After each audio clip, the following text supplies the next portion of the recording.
but the end result being a total. I mean, they say that my songs are long now, you know. Bob Dylan's 6 women of rock who shaped his soul. He's been called a prophet, a poet, a ghost who rewrote the rules of fame. For over 60 years, Bob Dylan has been the mystery man of music. Always moving, always watching, rarely revealing too much. But today, Dylan has done something unexpected. He's named them, the 6 women of rock who shaped his soul. This isn't just a list. It's a confession.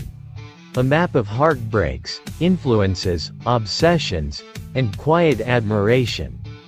These weren't casual favorites. These were women who carved their names into his melodies and memories. Some he knew, some he chased, and some stayed with him longer than he'll ever admit.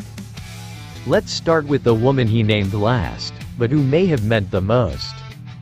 Emmylou Harris. Soft power, Dylan once said. That's what she had.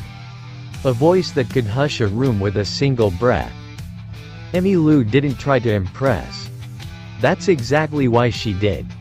In an industry swollen with noise, ego, and spectacle, she walked quietly, carrying songs like whispered prayers.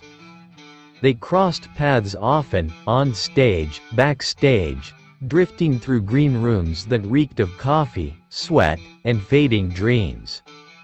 But Dylan noticed her every time. He said Emmylou understood silence better than most songwriters understood sound. Her restraint wasn't weakness. It was rebellion. A refusal to shout just to be heard. She reminded him that music didn't need to be loud to echo forever. And then came Patti Smith, not quiet at all, and not trying to be. They were friends, rivals, echoes in New York's smoky underground. Patti was fire to Dylan's slow burn, punk to his poetics, confrontation to his mystery. She didn't idolize him. She interrogated him, challenged him, dared him. She made him feel something other than legendary, and he liked that. He once said Patti could write a line that made your spine ache. That she didn't sing, she dared. Every lyric a reckoning. Every performance a storm.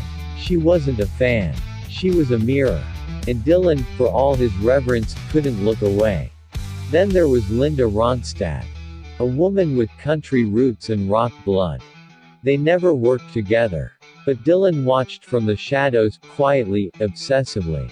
He once sat in the back row of a tiny theater, put up, just to hear her sing Blue Bayou. He said her voice wrapped around him like smoke. It reminded him why he started writing in the first place. Linda never chased stardom. She was the song. Clear, strong, no frills. Nostalgia had a backbone when she sang. Dylan saw in her something sacred. Proof that you didn't need to be loud to break someone's heart. She sang like memory, aching, precise, and unforgettable. Next, Joan Baez. No, Dylan didn't name her this time. He went for something sharper. Joni Mitchell. Yes, they clashed. Everyone knows it. But what few people realize is how deeply Dylan respected her. Joni was everything the industry didn't expect. Cerebral, brilliant, defiant.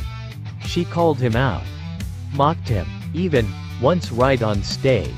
And beneath all that tension, Dylan was humbled. He studied her records in secret. She made lyrics feel like literature, melodies like razors. After Joni, he knew he had to raise the bar. She didn't flatter him. She forced him to evolve. But then, as if needing air after intensity, he named someone completely different. A woman who brought him light when he didn't know he needed it. Stevie Nicks. He called her the Velvet Hurricane. They toured briefly in the late 70s. Tour buses, cigarettes, whiskey-tinged laughter in the dark. Stevie wasn't chaos, she was beautiful chaos. She carried tarot cards and truths she didn't care if anyone believed. And Dylan, eternal skeptic, was drawn to her mystery. She didn't try to be profound. She was. And in her voice, he heard a feminine kind of freedom. Not a scream, not a protest. Just unfiltered power. She floated, but hit like thunder. And then there was the first name he mentioned. The one that still makes his voice dip when he speaks it. Janis Joplin. He said she sang like she didn't have much time. And maybe that's what haunted him. She burned bright, fast, too soon. They met only a few times, but she left a mark. Janis didn't just perform. She bled on stage. A soul unraveling in front of the world. And Dylan, who rarely flinched, was shaken. He admired her pain, her rawness, the way she screamed each lyric like it was her last prayer. Janis wasn't just blues. She was a storm, and Dylan never forgot the thunder.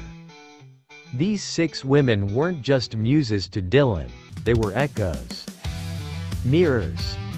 Teachers. They didn't worship him. They shaped him. Some with silence. Some with fire. Some with voices that could wound or heal or do both in the same breath. For a lifetime, Dylan's been asked what it all means. His lyrics, his mysteries, the invisible thread that ties art to legend. But in naming these 6, he wasn't just giving credit. He was showing us the blueprint. Janis with her pain. Joni with her genius. Stevie with her mystery. Linda with her clarity. Patti with her revolution. And Emmylou with her reverent restraint. They didn't just inspire him. They changed him. Because even legends, yes, even Dylan, have their gods. And now, we know their names. Thanks for tuning in to Rock Fame Diaries, where legends live, and stories never fade. If you felt the echoes of these women today, give us a like, subscribe, and hit that bell. There's always more behind the music. Until next time, keep listening deeply. God bless.